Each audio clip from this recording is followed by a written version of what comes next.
I think the boys had a bit of fun. It was a bit of a grind. I guess coming into half time, it was a bit disappointing with them getting back to 10-all. And we spoke about our discipline at half time. And gee, I don't think we gave away a penalty in that second half. Maybe one penalty in the second half, but we're on a bit of a roll, and the boys were enjoying it. 2 tries straight after half time, and I mean, we've spoken about trying to be a better attacking side, and there were certainly glimpses there tonight.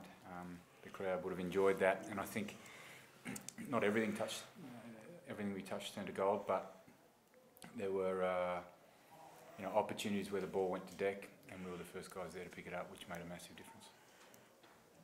What was the difference tonight, and why that attacking style? Was it just the scenario of tonight and conditions and everything that played into your hands in terms of running it more tonight?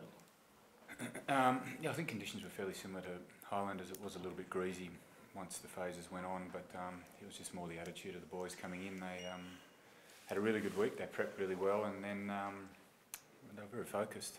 Maybe it's Fards' captaincy, I'm not sure. But they were very focused coming into the game, and had a good warm-up. And like I said, that first half, bit of a grind. We had some really nice passages where we just couldn't convert right at the end of. So we knew something was there, and then second half it just all came together a bit better for us. Are we likely to see more of that attacking style now that you've sort of got the ball rolling a bit there? Yeah, I think it depends on conditions again, but yeah, certainly, if you look at the competition, we've got a pretty good defence. We're up the top with most of the stats defensively, and we want to be better with our attack, so we'll continue the momentum that we've got. And the sort of 10 in a row now against Australian sides, is there something? Are you just better simply than the competition in Australia? Well, I guess you've got to look at each game individually, and I think we've prepped really well. Every derby game, I think we've had really good preparations for the last 10, and we haven't been thinking about that stat. We haven't been thinking about that leading into the game. We're thinking about putting our best performance on the paddock, and like I said, it was a bit slow to start tonight, but then we got there in the end. It all sort of worried at half time. It really looked like it was going to be a grind, and then you just came out and blew them away. Yeah, I think 2 quick tries after half time, that'll do it to you, and particularly when you score a try, and then a bit of brilliance there from Aiden, throwing a nice ball to Alan, who threw a bounce pass back to Aiden, and scores onto the sticks. It's 2 quick tries in succession straight after half time is tough for any opposition. You think that was Aiden's best game of the year? Definitely, without a doubt. Yep, I'm not so sure who got man of the match, but for mine, yeah, he was. He had a really good week. We modified a few things in the week that allowed him to get a few more touches on the ball, and I think he came into the game with a lot of confidence. And every time he touched the ball, there was something happening out there. So yeah, if I was looking at the game from a spectator's point of view, he's definitely my man of the match. I suppose it's not too often George Smith gets upstage, but Chris was pretty good tonight. Yeah, played all over him actually. Yeah, Jorge, apologies, but I think Jorge got 1 turnover in the end. I'm not sure how many turnovers we got. We got a few, but a couple of times they were 1-on-1, and Chris got the better of those confrontations as well. Ran over the top of him. So yeah, Jorge's he's a genius. He's a great player. He's a legend from way back, and still playing great rugby. But yeah, tonight Chris obviously played better than him, but Chris has been playing tremendous footy all year, really. And with the tries that you did score, does that breed confidence in the group, do you think? That you can carry that over? You've had the bye now, and that can carry into the next game? I just think the way that we played, not so much the tries, I think it's the way that we played. They can take a lot of confidence out of that. There was a lot more skill distributed amongst the whole team tonight rather than just playmakers. I think the forwards really got into the game. They carried the ball well when they needed to, and then they also found a lot of line breaks out there. So it was more the way that we played and the results. I guess we got a couple of tries out there, a couple of really nice tries. In fact, some of the best tries I've seen in this stadium. So it was pleasing that the outcome turned out that way, but I think it was more the way that we played.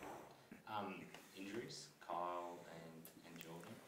Yeah, we'll wait and see on those guys. So Kyle picked up some sort of finger injury, and we'll sort of assess it. Might need to get a bit of scan on that, and we'll make an assessment on that. And then Geordie, not sure on that one either, but that seems like it might be a couple of weeks there. So both probably not for next week against. Not sure yet. Yeah, we'll get a good check on Monday and we'll make. Yeah, it's a bit hard to say at this stage. No, we've been asking you for 2 months about the Sansa stuff.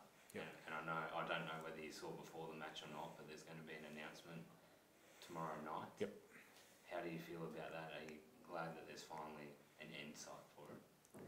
It hasn't really affected the playing group that much. I think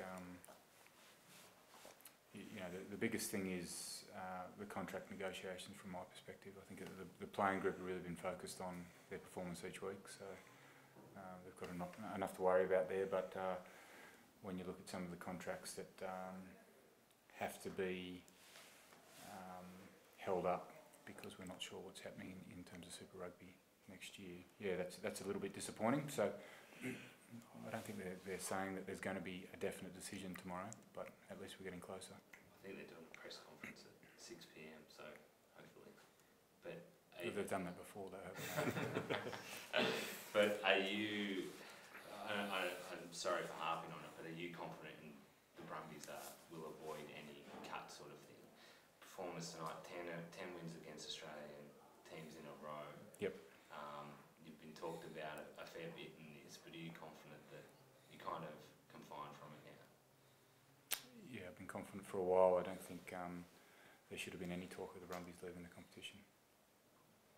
Fards, I heard you say out of the field that was probably the best second half you played in as a Brumbie. Is that how you felt? Yeah, I think the big thing about the guys, they just really enjoyed it.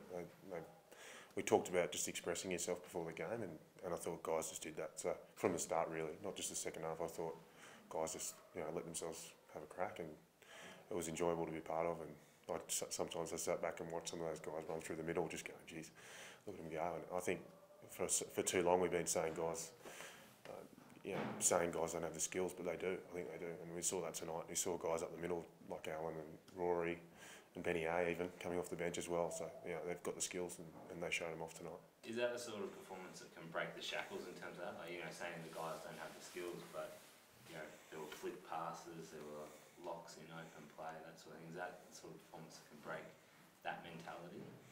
Oh, yeah, I guess it is, but I think obviously, what Bernie touched on was the work rate element of that. When the ball went to deck, there was just guys everywhere. So I think effort's the big thing, and you critique effort first, and the guys I can't critique any of their effort because everyone was back into play as quick as they could be, and that got us in a position to attack. Scott, how did you enjoy being allowed to talk to the ref? Yeah, it was the first time I've been allowed to actually do it. No, I enjoyed it. I thought he did a good job. Yeah, he was good tonight. Yeah, so his communication was great to me, and I didn't have to really talk as much. I probably talked less tonight than I had when I wasn't captain. So it was obviously an enjoyable experience. You're trying to get another captain. Carts can sit down. I just knife carts when I can. Funny chat with Stephen out there? No, not really. No, I think it's the guy just left it out there. Given you are close mates with Squeak and they're in a bit of a tough bind at the moment, you must. He came in here a little bit shell-shocked and a little bit numb, he said. You must feel for the Reds and their position at the moment, or because of the Australian rivalry, you don't really have any sympathy, or? Oh, I want to see. I think as a whole, we want to see Australian teams go well. So obviously, we want to beat them when we can, and that's been our goal, and we've done that well. So, but we don't wish any ill on other teams. We want them to play well because later in the year we'll come together as a squad, and but I think it's good for the competition for Australian teams to play well. So. Were you surprised the game opened up so much for you in the second half, and given they were right there, 10-all? No, not at all. I think there was passages in the first half that I thought were better than passages in the second half, but we just had to get back there, and just the ill discipline, as Bernie touched on earlier, cost us. Otherwise, I thought we could have been more up in the first half than what we were. Just one final one, Wallabies camp, but I think it's Sunday, Monday, Tuesday, is it? Wednesday as well? Just Tuesday? Just Tuesday. Yeah. Just. Yep. Schedule only came through late. Yeah, right. Does that, it obviously takes a core of your group away from training, including yourself, I imagine, leading into another important game. Yep. How do you kind of cope with that? We've modified our training schedule this week, so tomorrow without the guys. Sorry, on Monday without the guys. We'll do a few more scenarios on the field, and then Tuesday we push the training back to the afternoon so that we can hopefully get everyone there and have our first training of the week.